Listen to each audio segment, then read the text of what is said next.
Hi, everybody. Welcome to our webinar today. We're delighted to have you all joining us. Connor and Sarah are going to turn on their cameras now and join us and say hello.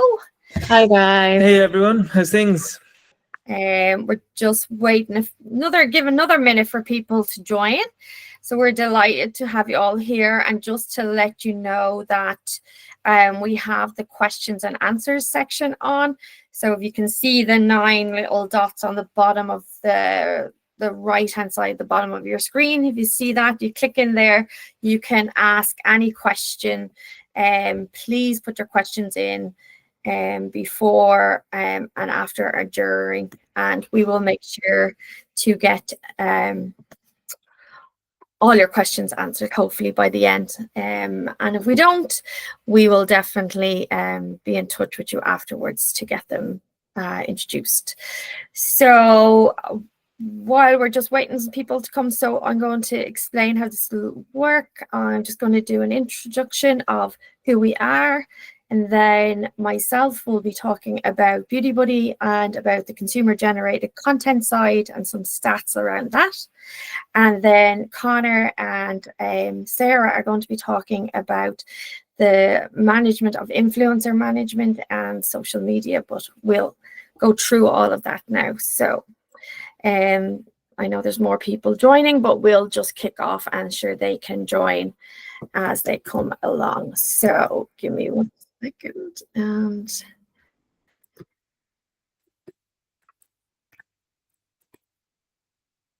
sorry, no, just admitting a few more people. Okay, so hello everyone. Welcome to today's webinar. I'm Wendy Slattery. I'm one of the co-founders of Beauty Buddy and Powered by Beauty Buddy. So glad that you really took the time for joining us for what's set to be a really insightful session, I hope, on influencer versus consumer generated content. 2 powerful tools that brands are using right now to drive engagement and trust. I'm thrilled to be joined by 2 amazing guests who each bring a unique perspective to this conversation. First up, we have Connor Corcoran from Social Media Elite. Connor is a leading voice in digital marketing, brand growth, helping business harness the power of influencer marketing and paid media to scale effectively. And also with us is Sarah from Icon Management. Sarah works closely with creators and talent and really understands the shifting landscape of influence authenticity and how that content converts into real brand value. So we'll be digging into what's working right now, where influencer and consumer generated content shine, and how the brands can find the right balance.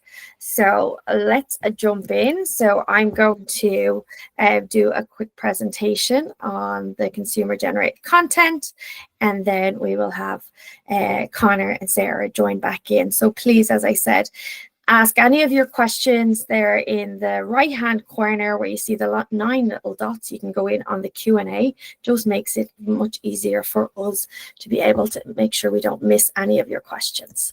So as I said, I'm the co-founder of Beauty Buddy and Powered by Beauty Buddy. We were set up as from a consumer's point of view. We're overwhelming the market, and we wanted to build a community where we trusted the reviews and the ratings of products by people like us who use the products, and that we could see who they were and what they thought of the products. So that is why Beauty Buddy was set up. And I'm sorry, just letting more people in. So I'm actually going to give you, I know there's some people on the call that aren't from the beauty industry, but what I thought was really interesting, just a few little highlights, is about the beauty industry. So the beauty industry will be worth over 700 billion by 2028. And the picture on your screen is the actual opening of a Sephora store, beauty store. Their Sephora store on the Champs-Elysees has actually more visitors than the Eiffel Tower. And And at the moment, brands are spending 1.2 billion on influencer and gifting. And last year alone, with the start of the TikTok shop, 2.4 billion in sales was made on TikTok shop last year for beauty. Sorry, I'm just letting more people in. So that's just giving you a little highlight of the beauty industry for anyone here that's not involved in the beauty industry. So I suppose this is where we come in from. A consumer generated content is basically turning everyday consumers into brands marketing tools. So we understand from working with brands how hard it is to be constantly getting content in, to manage all the different platforms. It's just so fast moving, and the authentic content is where we're all about, where we turn around and become part of your team. We take that hassle away from you of reaching out and trying to find people to talk about your product, to share your product. We do all of that for you. We target those people. We know exactly who they are. We've over 100 data points on our consumers, but we don't just send out products. We tell them about the product. We ask them, is it something that they want to use? And then in return for the product and in return for our service, they will post on their social media platforms, and they will also give you the content and give you access to the content so you can use it in your ads or on your own platforms. And also they will give you back a written review, which is so helpful for you to be able to share on your platforms. And that is one of the problems that we solve. And that is where we keep the authentic content real. So our community is based across the UK and Ireland, as you can see, mostly in the UK. And you can actually download our app if you want to see. You'll be able to see the consumer generated content there, the reviews. But people can use the app without being part of the community that actually does the content. So if you're out shopping, you want to search a brand, you can scan the barcode and you can get the reviews from that community. And that's what we're all about. This community of people that just use products and want to share their feedback, their reviews, and their content.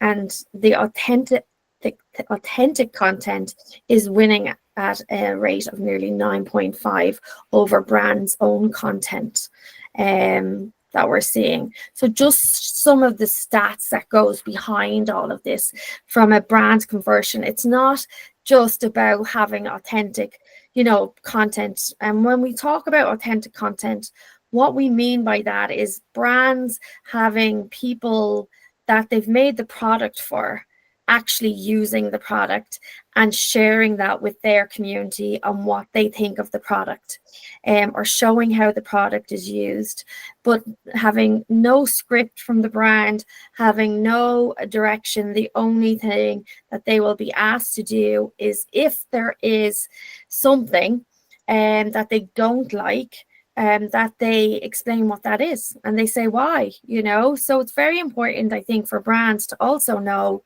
what isn't working, but it might be a personal preference of a fragrance or anything like that. So there is real stats behind this and about increasing the time. So on people's websites, like if you look at that stat there, and increase your time of 90% on a website by having the consumer generated content on the website. So you have the right for this content to be on your website. And why shouldn't people that go on your website be able to read content, read the reviews, but not only read the reviews, be able to see the people using the products as well, which is so powerful, especially when you're looking at a product that you haven't heard before and you're trying to understand how its value is and what does it do, and you see people that look like you using the product, and that is so important. So we have people of all diverse backgrounds, all different age groups, age categories, So we make it very simple for you. You literally pick your target audience, you send us the products, and we reach out, and we're the ones that have the community that will do this content for you and share it back with you.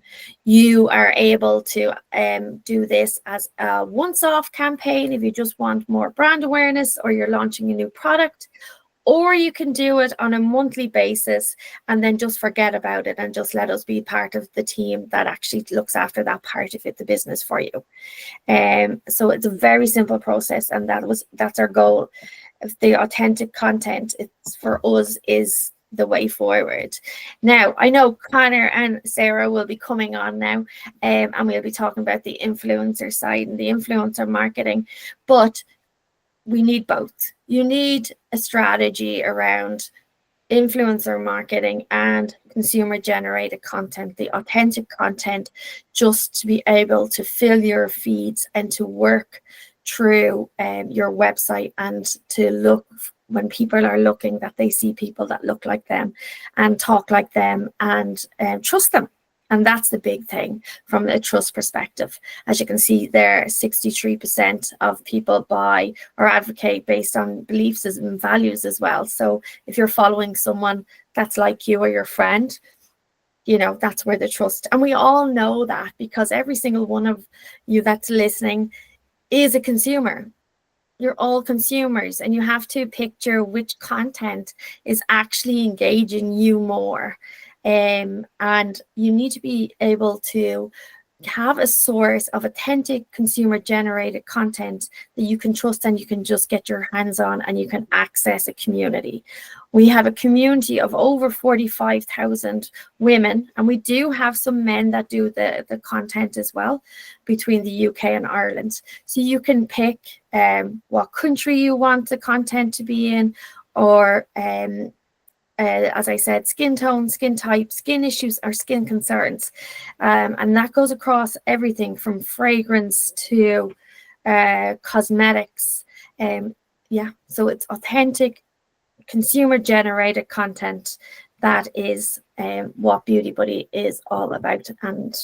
And we have a very short case study for you, just to give you a little bit of an understanding of how it works. So, for example, we had an ACA and a hashtag. We track all your hashtags. So we had 94 participants, and then you can see there are the individual posts. There was 202, and then there was 127 Instagram posts as well on top of that. The reach was nearly 300,000, and then you have your interactions and your likes. The cost of that is probably the same as having one influencer, depending on the level. So you are able to have all of these content. So you would have received 94 different videos, 94 written reviews that your team can turn around and schedule, edit, put into a reel, put into your ads, and use the content, because our community gives you the rights to use the content. So you really are getting the full value of consumer generated content from the authenticity point of view. And you can, obviously, there will be content that you don't like, but you have enough content to choose from and see what you do like and what engages you the most. So from, as I said, authentic content, that is what Beauty Buddy is our main, one of our main services. We also do behind the scenes new product development. If you don't want anyone talking about your products online yet, but you want to get feedback and reviews, we also do that. And we do market research. So you want to know what people are thinking about your product, or you want to get the percentages that you can use in your marketing claims, our community can do that for you very quickly, very targeted. So for me, the authenticity of content is what it's all about. And I find sometimes if you look at some brands, the curated campaigns, yes, you need curated campaigns, you need the photography, you need the influencers, but you also need to have authentic consumers that are actually using your product. Like if you walk into Boots or into NK, Space NK, any of them. It's just everyday people, and they're the ones using your product, and they're the ones that like to see themselves as well, or people like them using the products. So we have, this is the end of, I'm finished now talking to you guys about the authentic content, and I'm going to bring in Connor and Sarah, and they're going to talk to you all about the influencer side, the influencer management side, and how you connect, and how the influencer market is changing as well. And I will, as I said, if you please put your comments into your questions into the box, you will be able to we'll be able to answer all your questions at the end of this. So Connor and Sarah are sharing their document now, and I will come back on at the end of this presentation. Take it away, Connor.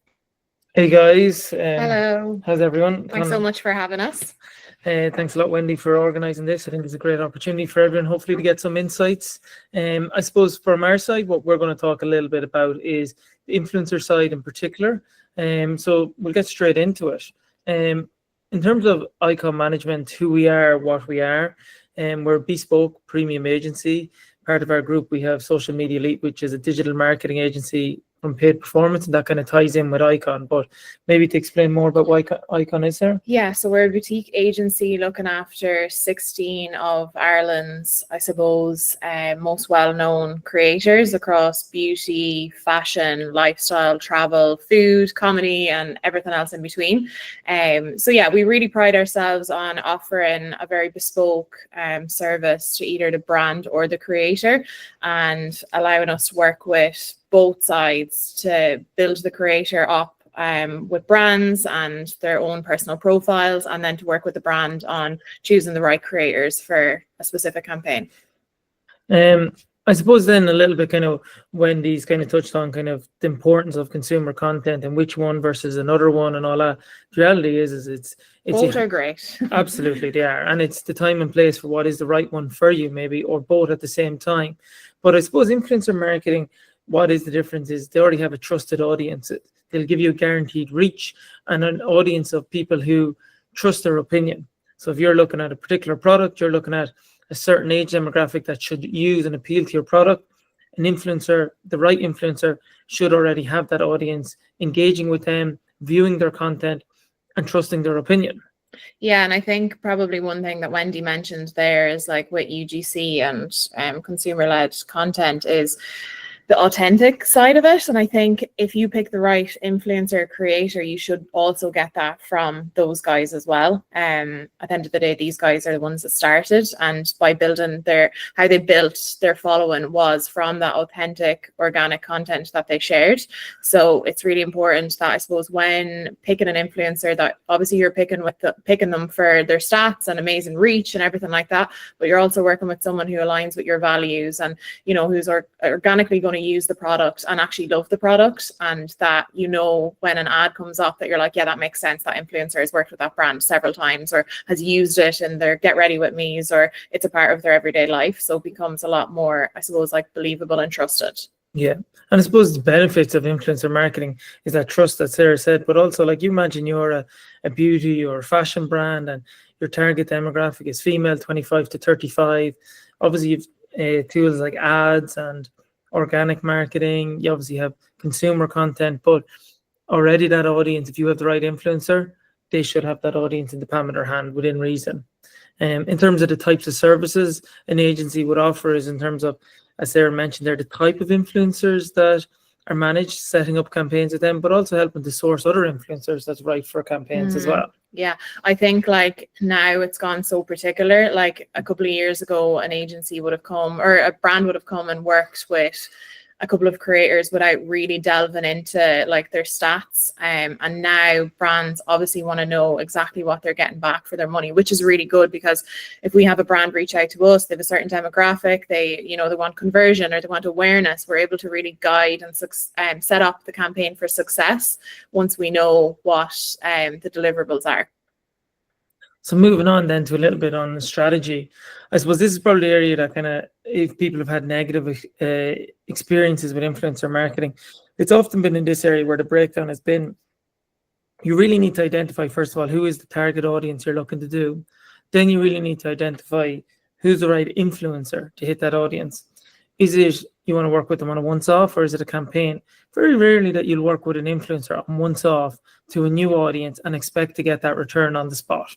You need to look at it more on a campaign level and what the strategy of that campaign is. Yeah, I think definitely when influencer marketing started, those one-off campaigns were obviously very, very successful because it was new. But now it needs to be built into a more like stable relationship, and that's where you're going to see the best results. But like not going into, I suppose, a paid campaign as a once-off, thinking, oh, like this is going to be amazing. We're going to see massive amount of sales and new customers and everything. It's a relationship, it's a partnership that you need to work with an influencer on.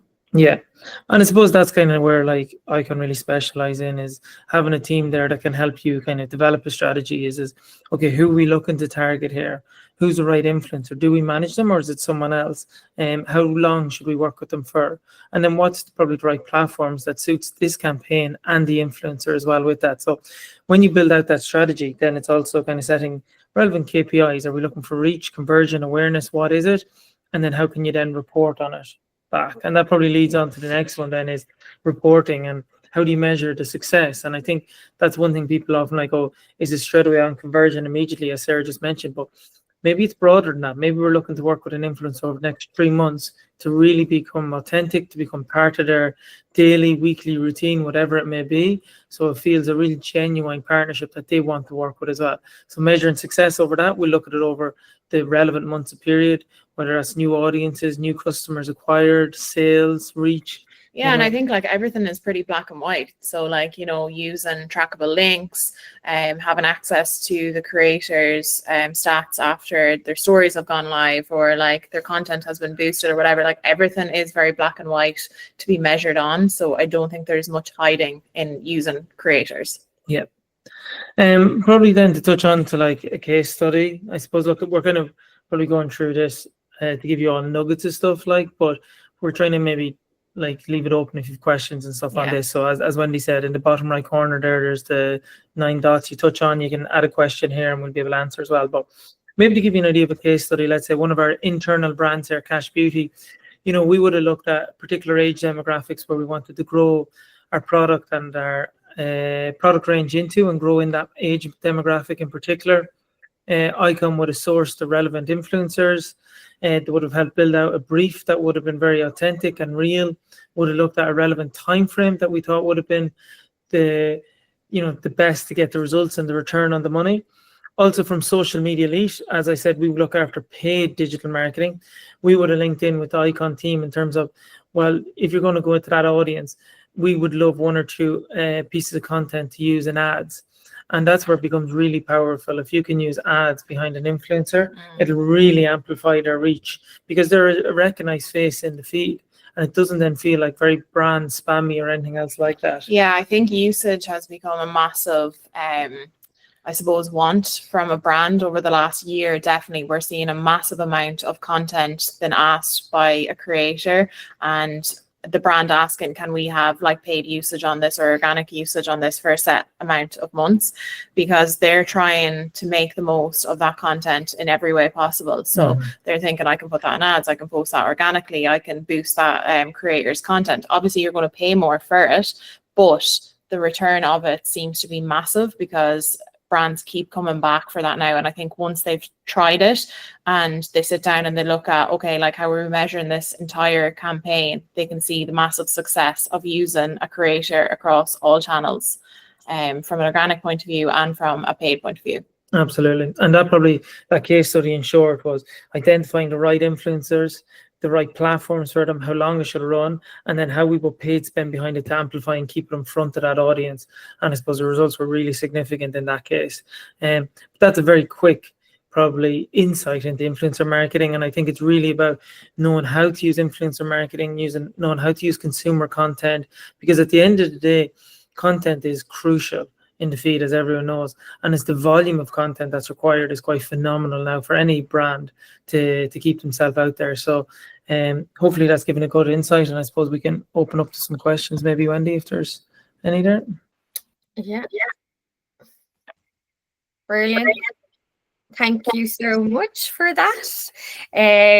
Yeah, so I know we were talking about influencer versus consumer generated content, but as you know, you've heard, it is definitely a real relationship and partnership with the influencer when you work with the icon management. Like, it's relationship building, where with the consumer generated content, if you were working with us, it would be, you know, new people every month trying your products. Like, it's not about, you know, it's just about the content and having that content to keep coming in that you can use.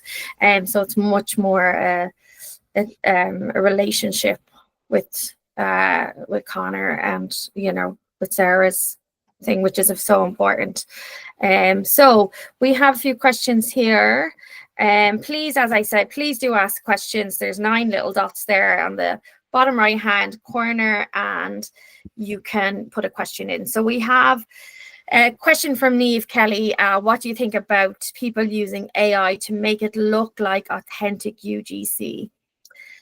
Well, I actually touched on this a while ago, where we were talking about AI influencers and how they have launched in China and different things. And they are obviously, at the moment, it's quite obvious.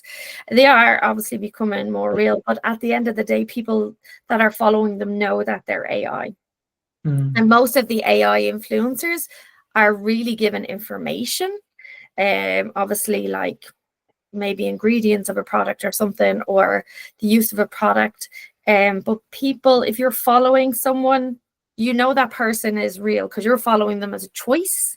They might be out there, and there's definitely there's been some indication that they said in the next 15 years there will be more AI people than there will be people on the planet, and they'll all, you know, so AI is not going away, but I just believe in the authenticity is very noticeable, and a lot of the platforms are detecting that already. And then at the moment, I think you have to add in whether something's AI on a lot of the posts, if it's AI backed or whatever.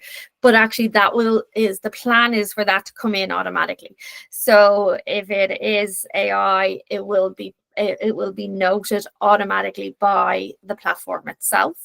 So, but I think if you're following someone, you're not just following them for their review, you're following them because you like what they do outside of the reviews as well. I don't know what Connor and Sarah think. Yeah, no, I think, look, authentic, I suppose, content always works. That's the reality of it. And I think that even a big thing we notice is even influencers relevant to certain areas based on accents and stuff, depending on where the brand is trying to target. And look, I'm sure the AI piece will continue to improve, but as it stands right now, very much like relevant to the market, the audience, the accent, everything plays a piece in it. And trust, you know, plays a huge piece in it. And I think at the moment, that's what wins all day over that. And that's what we continue to see. Yeah, and then we have, how much does it cost to start with an influencer or CGC? Yeah, I suppose from an influencer point of view, it can range. It ranges, and I think this is probably an interesting one. Sometimes people think that creators' fees are probably like plucked out of the air, but they're really not. They're based on like a media value. So we use a lot of different platforms to see like where on average our guys are reaching and engaging across a certain amount of their posts. So their prices can differ. They can go down or they can go up. So like it is really hard to say like what's the starting price of a creator. It just depends on like what size you're working with and where their stats and stuff are at. But like really, like I would say anywhere from €1,000 right up until several thousands of euro. It just depends on how much you want to reach and what sort of budgets you're working with. Yeah. Yeah, and I'd say the same for ourselves. We do have a very set packages, as in you can work with us from like 599 a month, and that will get you 20 people a month doing content. And then you can also do once-off campaigns, and that will be 100 people would cost you nearly just under 4,000. So we're very transparent by what you get. And I think the same as what Connor and Sarah are saying is that when you reach out and you tell them how many people you want to reach, it's very transparent. The answer is there. It's like, you know, how many people do you want to reach, and where do you want to reach, and what part. And then when they match with an influencer, there is pricing. Like it's not pulled out of the sky, as Sarah said. So I hope that answers your questions. And a lovely message from Debbie, who'd love to connect with us over the next few months.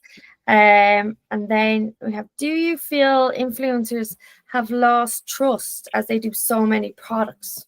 I think that's an interesting one. Like, I think a very much a top creator shouldn't be doing many products. They should be very much relevant and organic to what they are. You do have certain influencers who have different styles, that some are they're very much sales channel styles. There's nothing wrong with that, but that's the style of the influencer. Yeah, like a creator might be followed based on showing the latest of skincare, beauty, fashion, and the person that's following them understands why they're following that creator. I think, yeah, like Connor said, there's different styles. I think anyone that we look after, we're very, very passionate about working with brands that suit the creator and come across very authentic. So like there would be a lot of brands that would reach out for a lot of our guys, and if they don't feel like it makes sense or that their follower is going to be interested in it, it would be a straight no. It's never taken on a job for the money side of it, but I do understand that there would be creators and maybe agencies out there that would value the monetary side before kind of building their brand. I think anyone that we've worked with across several years, and they're only I suppose increasing their revenue and their growth and everything like that. So yeah. Yeah, no, I agree. I think it just depends on who the influencer is. Yeah. And I think people are very clever. Like we know which people are, you know which influencers are doing it for just the monetization, and you can tell the ones that are absolutely passionate about whatever they're doing and talking about. So it's about choosing the right person that matches your brand. You know, how would you suggest brands prioritize their budgets between influencers and CGC, and what are key factors to consider? I think you should just give us all your budget. Yeah. No, it's a good discussion though, Wendy, because like again, there's no set amount. It's relevant to where the business and where you're going. Like I suppose, like how much content do you actually need? Like if you look in a month, you know, how many posts you put out, how many ads goes behind them posts, how many ads is running in a strategy, what is the platform of the ads? Straight away you're going to get an idea of how much content is needed. That will start to answer probably one side of it. As you build into that, how many new eyes do you need to reach, how much you need to spend to reach them? That's where you weigh up probably between influencers and ad spend, and to maximize that. So yeah, and I think like organically how much like the type of customer that you have, how much they're supporting you online. So like for an example, like Cash at the moment, like UGC, we don't have a whole lot of budget going into that. That's not to say that going into new markets and stuff that we wouldn't invest quite a substantial amount. We would 100%. But from an online point of view, we have such a loyal customer and follower base that every day we are getting tagged in UGC content from our followers. So we're very lucky from that respect. So more of our budget will go into the influencer side of stuff right now in Ireland. But if we were to go into the UK, then we might say, well, actually, we want to go into the UK market and put a lot of our budget into UGC, because like you said, that's a great, authentic way of getting the brand out there. Yeah, no, I absolutely agree. I do think it's all about having your strategy and working backwards. As Connor said, about how many posts are you trying to, put out there every day on a platform? How many reviews have you even got on your website? Yeah. Have you got content up on your website? Do you know what I mean? It really, really just really matters on your strategy of where you want to be. And as we said before, you might want to launch in London, so you're looking for an influencer that's based in London. And I know Connor and Sarah work with people that have with the influencers in the UK as well. So, and then we would target, UGC in London, but like, how many people do you want to see? So it just depends on your strategy, and you really need to have a strategy. You will have the stats. It's not like you don't receive stats and insights back from what work you're doing with us. And then we have, which platform is better for beauty brands, Instagram or TikTok, and are there different strategies for these platforms, or does the same content work on both? Yeah, very simply, the same content definitely doesn't work on both, that's for sure. Definitely very different strategies. And probably the third part of that is which is better. Depends on your age demographic, your audience, but most likely it'd be a mix of both. It's just a matter of which one should you be heavy on, one more than the other. Yeah, and I think like now gone are the days where you're trying to like milk it and get one piece of content and be like, oh, can we post these across like two platforms? I think a lot of creators now would be like, oh no, like that is not something that I would post on my Instagram, and that only will work on TikTok. And they're coming back and telling the brands, no, like if you want that content, that sort of content works here and this content works there. So like brands are really putting their trust now into the creator to allow them to decide on where that content should sit, because everyone wants the best stats from the campaign. Yeah, well, I absolutely agree. And you can't rule out, I know it sounds weird, but you can't rule out Facebook for a certain age demographic as well. 100%. Like Facebook has a really good return on investment from an ads perspective as well, from a certain demographic. Like, so it really, the three platforms are different platforms, and that's why I suppose it does get hard to do the content. But I think if you have your number one platform that you're targeting, you don't need as much content for the others. You're just, you know what I mean? So it's very much about figuring out which platform is the one that you want to be on. Like, we've done work with TikTok Shop, and one of the things that they will say is some of the best products that work on TikTok Shop are products, up to 30 pounds, work really well on TikTok Shop because people don't have to overthink a decision. So if you have a product that's like, I don't know, £90 for a skincare cream, you have to consider is TikTok and the shop where you should put all your focus, or is it Facebook and ads? And I know Connor and Sarah do run social media campaigns and things like that as well. We don't, we just provide the content. So it would definitely be a further conversation with them based on your brand. So you should definitely follow up and tell them what your brand is, and then they will give you definitely much more insights on that. And then you have, do you work with influencers only, or do you operate in the UK as well, Connor? Yeah, we're partnered with a company in the UK, so that's not a problem at all. Yeah, brilliant. And then do you have the rights for videos for influencers? Like, this is a little bit different. So obviously, because the influencer is a recognized face, you have to be very careful with selling content created by an influencer. And usually what would happen is a brand might buy a piece of content that they're going to post and the creator doesn't post, but there would be a short lifespan on that content. Because if you imagine, if you give over full rights on it and a brand is continuing to use that a year, 2 years down the line, but that influencer is no longer affiliated with that brand, or now is like affiliated with another brand, I suppose the influencer has to be protected in that way. It's a little bit different to like, I suppose like consumer-led content. So yeah, it's a little bit more complex. Yeah. I suppose the thing about the rights to content as well with the consumer generated content piece. The consumers are just, you know, coming across, trying the new products, reviewing them, and telling people what they think about them. It's not an ongoing campaign. It's not an ongoing relationship, if you know that kind of way that it would be with an influencer. So it's a completely different relationship.